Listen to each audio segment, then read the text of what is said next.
দেখতে লোভনীয়, খেতে কিন্তু বেশ মজা, এমন একটা রেসিপি নিয়ে আসলাম। আজ আমি বানাবো সাবুর ক্ষীর।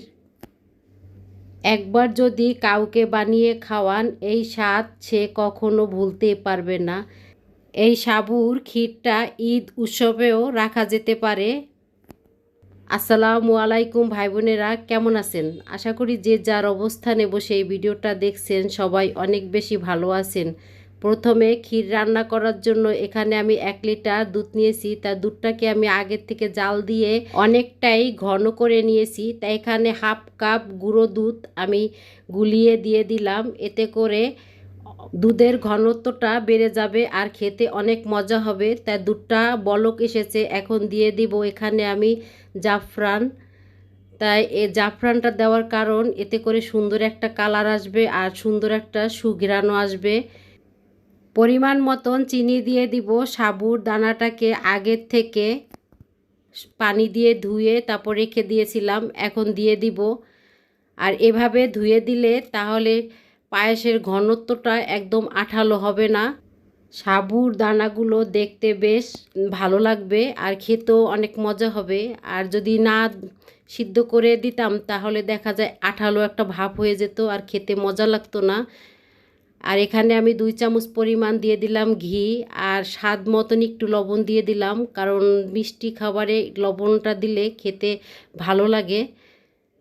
তা অনেকটাই ঘনত্ব হয়ে গেছে। যদি আমার সাবুর ক্ষীরের রেসিপিটি কোনো অংশ একটু ভালো লেগে থাকে তাহলে প্লিজ একটা লাইক দিয়ে দিবেন। আর এখানে দিয়ে দিব আমি গোলাপ জল।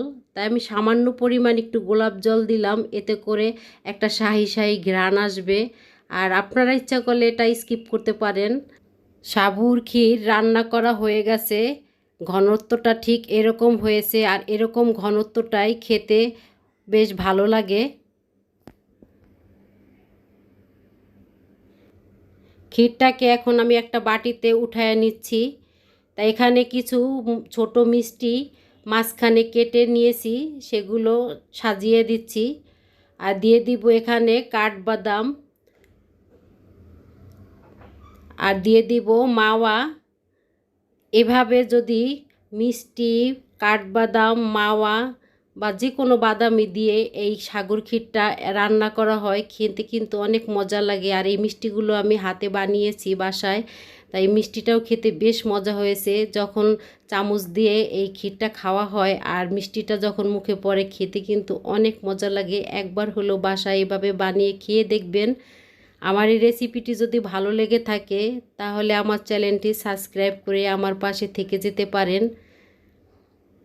তা এখন আমি ইফতারের টাইম হয়ে গেছে, এখানে 3 জনের জন্য 3টা বাটি নিয়ে নিলাম। মাশাআল্লাহ, দেখতে যেমন লোভনীয়, খেতে কিন্তু সেই মজা ছিল।